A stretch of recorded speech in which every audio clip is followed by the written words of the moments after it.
Joining us now, Philippe Reines, former spokesman for Hillary Clinton, who played Donald Trump during Clinton's debate prep back in 2016. Did you go into deep training for that one?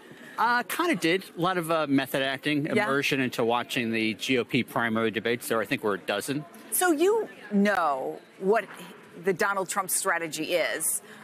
Even though there are new rules this time, you know, they're going to cut the mics. There's not going to be anybody in the audience, so Trump won't feed off of that. But if Joe Biden asked you for advice, maybe somebody in his campaign has, what would you say?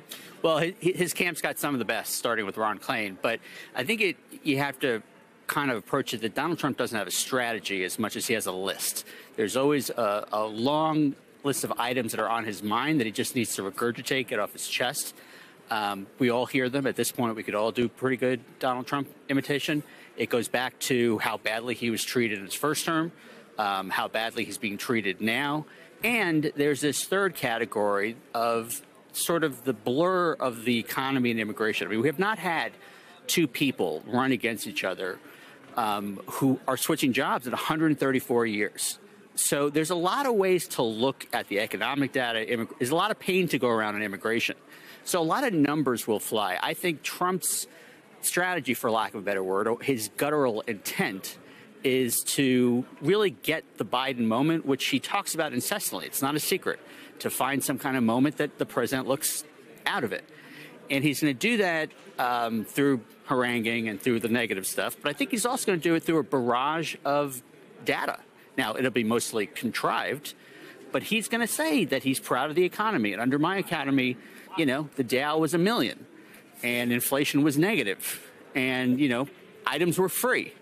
And that's going to fall to the moderators to help keep even. But it'll be confusing for the viewer and for everyone on stage. There are probably not going to be many fact checks, and Joe Biden can only do so many. Yeah. And sometimes, frankly, Donald Trump will throw things out that even the most seasoned people. Exactly. But I want to ask you about a moment because, look, we know there are a lot of people who may watch just part of the debate, none of the debate. They're going to see what those moments are, whether it's on social media, whether it's replayed the next day on newscasts. It was very funny. We have that clip from when you were playing Donald Trump, and he comes in to hug Hillary Clinton. And what would you do in that moment?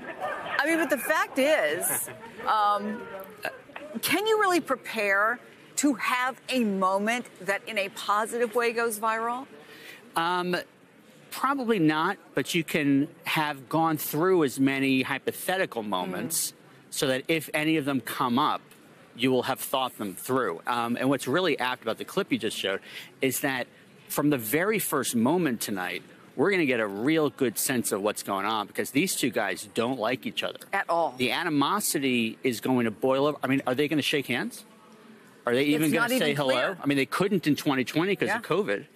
But the idea that someone might come in even keel and then eventually lose it might not be accurate if right off the bat, they haven't seen each other in 1,343 days.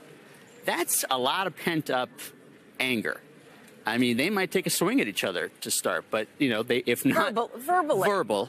And, you know, it depends on what the moderators, you know this, the moderators have a tremendous amount of say in what goes on. And you hit the nail on the head that you could have Nobel winning economists up there. They're not going to fact check in the moment, but they will be able to say things.